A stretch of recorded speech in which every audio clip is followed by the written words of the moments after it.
La toute première plongée sous-marine de 3 paraplégiques, un grand moment d'émotion et de sensation. Nous étions présents avec eux jusque sous l'eau. Une belle tranche de vie à découvrir tout à l'heure. Cette belle tranche de vie, maintenant, je vous en parlais en titre, belle par les images, notamment sous-marines, que vous allez découvrir. Belle aussi, car unique pour les personnes que vous allez voir dans ce reportage. Notre équipe a suivi des handicapés qui effectuaient leur toute première plongée sous-marine. De nouvelles sensations, de belles émotions. Le tout sous les yeux de Kelly Babo et Stéphane Sauvillier.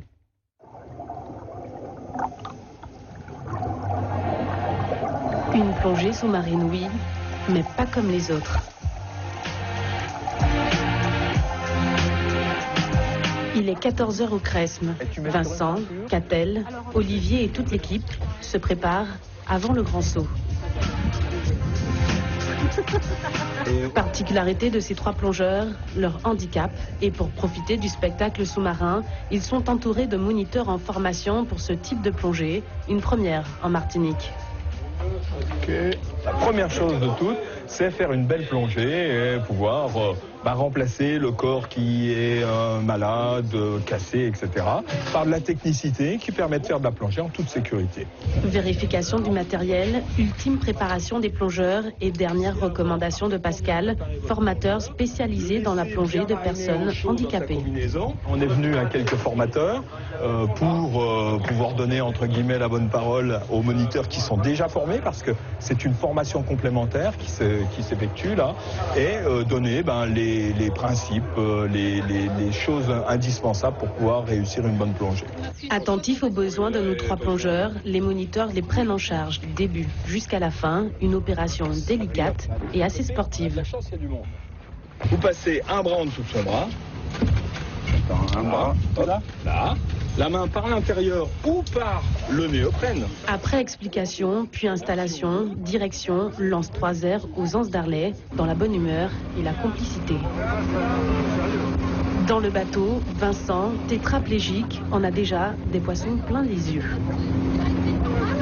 Quand je vois ce que je vois là, j'ai pas l'impression d'être vivant là, tu vois, j'ai l'impression de rêver.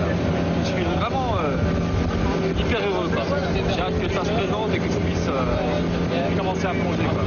On va passer à personne handicapée comme ceci, avec un soutien dans le dos. Mais avant de faire trempette, Pascal prodigue les derniers conseils pratiques et techniques. Là, il n'y a pas de place pour l'erreur. À quelques secondes du grand bain, comment se sentent nos handiplongeurs?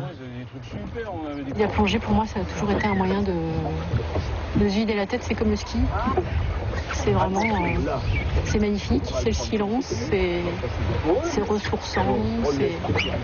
Je me suis mis allongé pour un peu me détendre, pour justement, après, quand je vais rentrer dans l'eau, être au maximum concentré sur ma plongée, pas être tendu, pas être stressé, pour justement garder tous mes moyens. Et c'est parti pour une immersion dans un monde parallèle. Dans l'eau, le handicap est vite oublié, les mouvements sont libres et la douleur disparaît. Place à un balai en apesanteur.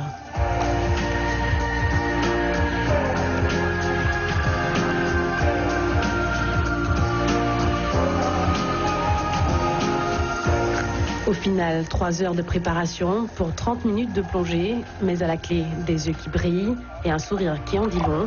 Opération réussie pour Vincent, qui rêve déjà de sa prochaine plongée. Voilà de très belles images sous-marines, notamment signées Stéphane Sauvillier.